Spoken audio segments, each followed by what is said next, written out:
Le poète et chanteur belge Julo Bocarn, qui dénonçait depuis un demi-siècle toutes les injustices dans des textes engagés, est décédé ce week-end en Belgique à l'âge de 85 ans. Sa disparition a suscité de nombreuses réactions dans tout l'espace francophone. Un rebelle au CR large, titrait lundi le journal La Libre Belgique, tandis que le soir célébrait ce citoyen de l'univers ayant porté les couleurs de la tolérance, de la justice et de l'amour.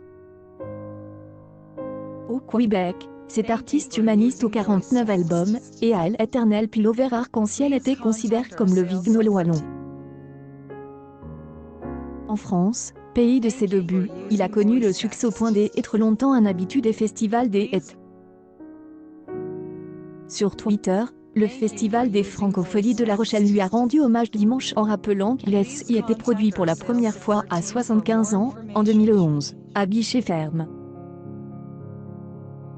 Il nous laisse ces mots, sa poésie et cette injonction précieuse, je pense de toutes mes forces qu'il faut aimer à tort, et à travers, ajoute la direction du festival.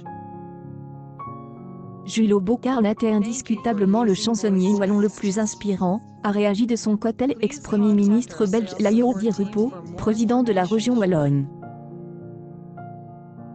Né en juin 1936 à Bruxelles, élève dans la campagne wallonne à Écossines, Sud, Bocarn est toujours reste fidèle à ses origines. Il chantait parfois en patois wallon.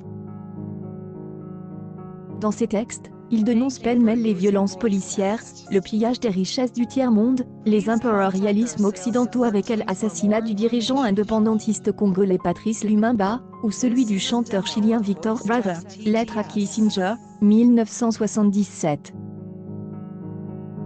En 1974, son 6e album Front de libération des arbres fruitiers est devenu disque d'or. Le titre marque son opposition à des mesures européennes qu'il juge néfastes pour l'environnement. 3 ans avant la sortie de son premier 45 tours, c'est en 1961 que commence sa carrière de chanteur, en Provence, sud de la France. Pour payer la réparation de sa voiture, il se produit cet éclat avec sa guitare sur des places de village, a rappelé l'agence de presse belga. Il est souvent revenu en Provence et possédait une maison dans le Vaucluse. En 2012, le chanteur avait reçu en France les honneurs de l'Académie Charles Cros avec un prix pour l'ensemble de sa carrière.